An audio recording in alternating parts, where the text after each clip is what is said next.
del decreto 883 se vuelve a la normalidad, es decir, se paga nuevamente 30 centavos, pero para que ustedes tengan el elemento para que se conozca por qué la Cámara de Transporte tomó esta decisión, hemos invitado en esta tarde al doctor Adrián Castro, exgerente de la empresa de movilidad. Doctor, primero le damos la bienvenida, qué gusto que nos acompañe en este espacio, a pesar de que habíamos agendado una entrevista con usted la semana pasada, le fue difícil llegar hasta esta emisora.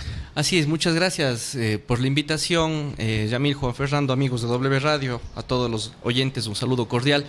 Sí, fue complejo la anterior semana para todos, creo, las vías estuvieron cerradas. Hoy, a Dios gracias, se empiezan a ver vientos de paz en el país y creo que por ello también estamos un poco más tranquilos. La semana pasada la Agencia Nacional de Tránsito emite una resolución que permite el aumento de las tarifas del transporte público en 10 centavos y la Cámara de Transporte de Cuenca acoge esta resolución. ¿Qué fue lo que pasó ahí? ¿Y cuáles son las competencias que se tienen en este caso para que se pueda entender si la Cámara de Transporte se arrogó funciones o estuvo en lo correcto al asumir ese decreto?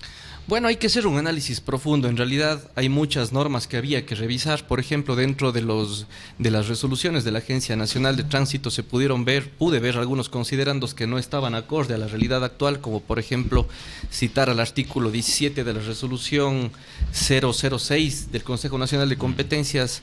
Me parece que fue algo que no se debió haber hecho. Ese artículo, desde mi punto de vista, se derogó en el año 2014, dándole plena competencia a los GATS. Además hay que decir una cosa, las competencias nacen de la ley, de la Constitución, y las competencias están claramente definidas como exclusivas para los GATS. Independientemente del estado de excepción, doctor. Independientemente de eso, porque el artículo 158 del Código del COTAD, como le conocemos todos, establece claramente que para que pueda asumirse o intervenirse una competencia tiene que demostrarse omisión o deficiencia en la competencia.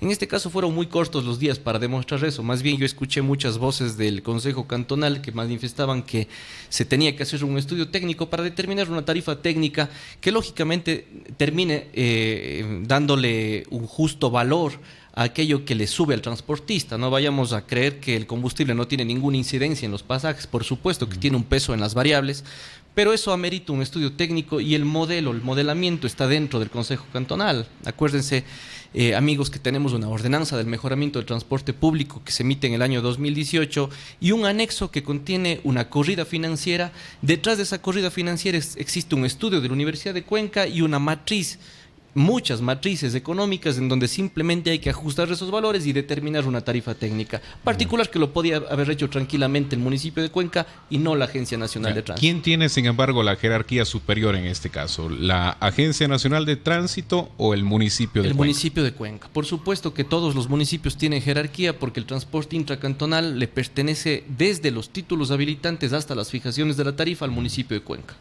Ahora, doctor, ¿cómo es entonces que la Cámara de Transporte asume subir 10 centavos en la tarifa del transporte público y comercial si la competencia la tiene el municipio de Cuenca y son los concejales los que debieron haber permitido el aumento de esa tarifa? Bueno, probablemente la noticia que fue nacional, el hecho de haber lanzado un par de resoluciones por parte de la Agencia Nacional de Tránsito, hizo que no solamente los transportistas de Cuenca, sino todos los transportistas del país, acogiendo esa resolución, incrementen sin más 10 centavos a la tarifa, cosa que yo considero debieron haberla consultado al Consejo Cantonal, y no digo al alcalde, sino es al Consejo Cantonal, pues es el órgano colegiado quien, de acuerdo con la ley y con el COTAD, tienen la atribución exclusiva de establecer las tarifas, de tal manera que sí debían darse un compás de espera de un par de días, unas 48 horas, hasta conocer cuál era la posición del Consejo Cantonal, que este rato la conocemos todos y que fue efectivamente resolver el mantenerse en la tarifa de 30 centavos. Sin embargo, Yamil, el día de hoy escuché en una de las emisoras amigas que por parte de la empresa pública de movilidad se ha hecho una consulta sobre la constitucionalidad de esta resolución de la ANT. Desde mi punto de vista, yo creo que no era necesario hacer ninguna consulta. Este rato se tiene que cualquier sanción supeditar al resultado de esa consulta, que no sabemos en qué sentido vaya a llegar. Pero si tenemos áreas jurídicas dentro de las instituciones públicas, no necesitamos consultar todo lo que hacemos. Además, que las competencias no hay que consultarlas ni pedirlas, hay que asumirlas porque la ley nos da esas competencias. Y estando en pleno goce, uso y disfrute de esas competencias, simplemente hay que ejercerlas. De tal manera que, independientemente de esta acción que yo creo que le va a detener en el proceso sancionador al EMOF, porque ya se hizo una consulta y eso constituye un acto del cual se espera un informe, eso consecuentemente pues le va a traer una dificultad, creo yo, con el sector de la transportación. No olvidemos también que eso puede enervar en este momento algo que es muy importante para los cuencanos y que es la integración de la tarifa.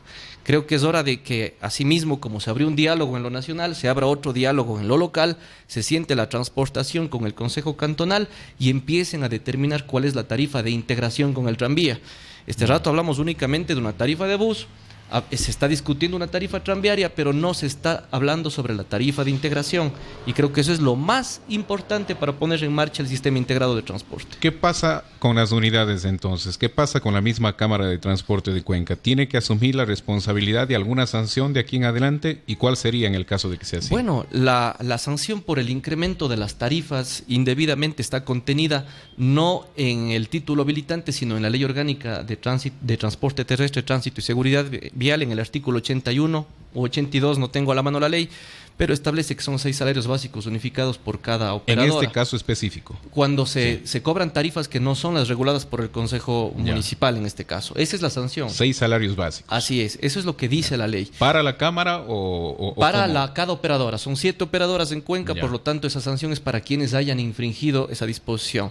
No se puede suspender, no se puede revocar esos títulos porque eso no consta dentro de la ley. Esas sanciones que son mucho más fuertes acarrean en caso de reincidencias, que también tendrían que analizarse dentro de los expedientes administrativos, pero insisto, este rato yo creo que ese procedimiento se enerva porque se ha hecho una consulta sobre la legalidad de la resolución de la ANT que finalmente podría incidir dentro de la resolución del EMOF. ¿Qué pasa con las unidades? Porque la semana pasada también vimos a agentes de tránsito subiéndose a los buses y indicándole a la gente y a los mismos conductores que se iba a suspender a la unidad. ¿Por qué se suspende a la unidad en este caso? No se puede suspender a la unidad de ninguna manera. Suspender el servicio público por parte de cualquier persona acarrea un delito penal. Estamos hablando de un sector estratégico que es la transportación. No tiene la culpa de esos errores el usuario final o el pasajero del bus urbano. De tal manera que la solución no va por ahí. El vehículo tiene que circular hasta que se abra el expediente administrativo y se sancione de acuerdo con lo que dice la ley. Porque que fuera del Estado de Derecho, si es que las autoridades del día de mañana nos inventamos sanciones que creemos son las que están acordes a la infracción que se ha hecho. No nos permite eso la Constitución y la ley. De lo contrario, imagínense ustedes cuando tengamos algún tipo de problema más grave, vamos a decir, bueno, quítele la licencia o quítele la matrícula, y son cosas que no se pueden hacer porque no nos permite la ley, y los empleados públicos actúan en base al principio de legalidad. Se hace solo lo que les permite la ley. Y en este caso también seguramente se está vulnerando el derecho de los usuarios, porque en algunos casos ya se les cobró los 40 centavos. ¿Y qué pasa entonces? ¿Cómo se les devuelve? Eso se llama medidas de reparación. En el Estado de Derecho, en el Estado constitucional, en el Estado en donde nos sometemos a la Constitución y a la ley, existen medidas de reparación y eso le corresponde a la autoridad pública competente, es decir, en este caso a la EMOVP, como empresa pública de control, establecer las medidas que crea convenientes y dentro de su ámbito de competencia para poder resarcir o reparar el derecho de los usuarios. Pero insisto, si es que se ha hecho una consulta previa a este momento, si es que se ha lanzado una consulta a la Corte Nacional, hay que esperar el resultado de esa consulta, lamentablemente, digo yo, porque se debía actuar inmediatamente, pero este rato está supeditado a una consulta. Hay que esperar y yo creo que tanto los transportistas como la empresa pública se someterán a lo que diga esa consulta, según lo que escuché. ¿Qué le compete en este momento al Consejo Cantonal? ¿Esperar que se derogue el decreto ejecutivo 883 y después pronunciarse al respecto?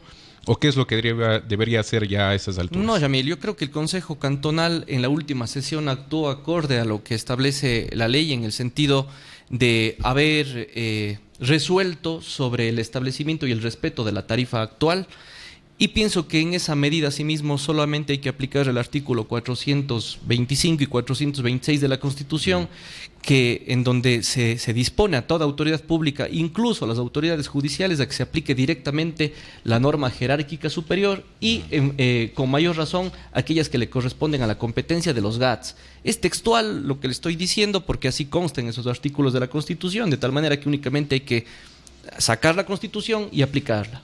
Tengo en mis manos, doctor, la ordenanza que regula las condiciones para el mejoramiento de la calidad del servicio de transporte público de pasajeros de buses urbanos en el Cantón Cuenca. En esta ordenanza se establecen 30 condiciones para que los transportistas puedan cumplir en un plazo de 2 años, que entiendo se cumple en marzo del 2020. A raíz de que se cumplan estas 30 disposiciones, en caso de que sea así, y en marzo del 2020 los usuarios tendrán que pagar 34 centavos más 1 centavo de la compensación municipal, ¿o cómo es? No es así, Yamil. Dentro de las sesiones del Consejo Cantonal, dentro de la propia ordenanza de mejoramiento y su anexo, consta claramente que se somete a lo que dice la empresa pública de la Universidad de Cuenca. ¿Cuál de los anexos, doctor, para poder irle revisando? Debe ser el anexo 2, me parece, Yamil, en la última parte del anexo 2, en donde se acoge plenamente el estudio de la Universidad de Cuenca. Si usted me permite, le puedo señalar en qué parte aquí está del anexo de los está. Documentos, y acá está, creo que en el que tengo en mis manos, acá están los anexos, si no estoy mal. Bueno, aquí están las conclusiones. A ver, revísela acá, por favor. A ver. Ya, estamos revisando en este momento, les pedimos un poco de paciencia nada más. No están aquí los anexos. No están los anexos. Ya. Pero en el anexo 2 se puede revisar en la parte final que dice que una vez que se renueven todas las unidades, que son 425 unidades de bus, pasará a establecerse la tarifa de 34 centavos conforme al estudio de la empresa pública de la Universidad de Cuenca. Así está textualmente dentro de la ordenanza. Eso no es nada nuevo, eso es algo que se conoció en su debido momento. Y además hay que reiterar que, siendo así, Cuenca no estaría dentro de las tarifas más altas del país, con la ventaja de que Cuenca es la única ciudad en el Ecuador que ha renovado y que renovará hasta marzo el total de sus unidades. Acordémonos que a la fecha ya van más del 70% de unidades renovadas, lo que le hace muy bien al medio ambiente y, por supuesto, le mejora el servicio a la ciudadanía. La integración de la tarifa, ¿será posible? ¿Qué es lo que avisora usted con las condiciones que actualmente se presentan? Bueno, las discusiones con la Cámara de Transporte estuvieron muy avanzadas. Creo que se cedió siempre de lado y lado en muchas situaciones que estaban por ahí como nudos de conflicto dentro de las mesas de diálogo con la transportación. Pero lo que sí se estuvo claro es que era mucho más fácil trasladar los lectores de 475 unidades a 14 tranvías, que de 14 tranvías trasladar los lectores de tarjeta a 475 unidades, que era algo lógico. El problema era que estaba patentada este sistema. Sin duda, pero hay soluciones tecnológicas, y de hecho en las actas de las discusiones debe constar algunas de las que se trataron. No es nada complejo, más allá de sentarse y establecer este rato que se acogería el modelo, que yo creo que es el fundamental, el modelo 3B del estudio de León y Godoy. ¿Qué dice el modelo 3B del estudio de León y Godoy? Que pasaría el tranvía a tener 5 alimentadores de bus, y esas líneas de esos 5 alimentadores serían arrendadas por el tranvía. Es decir, pasaría a ser un contrato de alquiler de esas cinco alimentadoras, y en esa medida funcionaría el sistema integrado en principio con 5. Luego de que la ciudad se ajuste con la reconfiguración de líneas, frecuencias y rutas, porque cambia absolutamente todo el esquema de movilidad de la ciudad, en ese momento se puede iniciar con la incorporación del modelo 5. El modelo 5 establece ya una integración de todo el sistema de buses con el tranvía. El modelo 3B, en principio, únicamente con 5, que es el modelo adecuado para que empiece el ajuste de la ciudad. Finalmente, doctor, ¿hay la posibilidad de que el tranvía no sea sustentable, por lo que ha manifestado la directora de la unidad ejecutora, que tendría varias tarifas o 2 tarifas, una para las personas que más utilizan y otra para las personas que lo hacen de vez en cuando?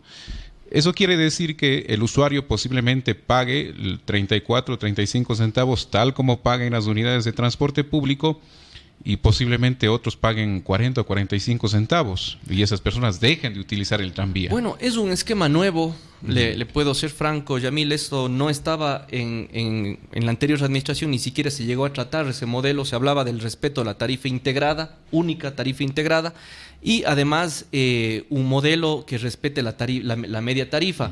La ventaja del modelo era que usted pagaba dentro de las 5 alimentadoras un solo valor, un solo pasaje durante el tiempo que esté dentro del sistema integrado. No conozco, y cuando uno no conoce realmente cómo se ha manejado el modelo económico, no puede hablar, y yo no voy a cometer esa imprudencia jamás.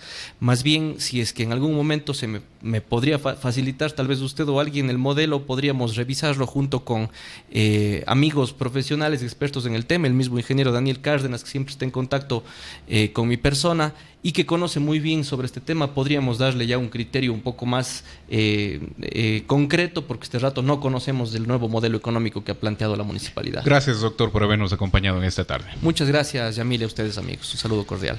Gracias también a todos ustedes, amigos oyentes. Son las 13 horas con 1 minuto. Nos despedimos a esta hora de la tarde.